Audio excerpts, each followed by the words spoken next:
இனி உங்க அப்பா அம்மா தராத குறித்து நீங்க கவலைப்படாதீங்க. வேண்டாம், அவங்களுடையது எதுவுமே வேண்டாம். அவங்க ஒண்ணுமே தரலன்னா எனக்கு நோ ப்ராப்ளம். என்ன ஆசீர்வதிக்கிறதுக்கு என் கர்த்தருக்கு லேசான காரியம்.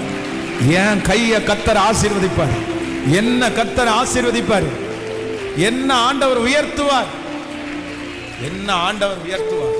அவங்க ஆசீர்வாதத்திற்கு கீழே இருந்தீங்கன்னு சொன்னா டெய்லி திட்டு மட்டும்தான் நம்ம வாங்கணும். எத்தனை வார்த்தை சத்தத்தை கேட்கிறவங்க எத்தனை வார்த்தை நீங்க கேட்டிருக்கலாம்.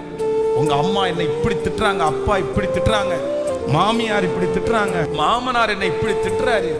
இல்ல, ஏன் அவங்க திட்டுற அளவுக்கு நம்ம நடந்துக்கணும்? எதுக்கு அவங்கள திட்டு?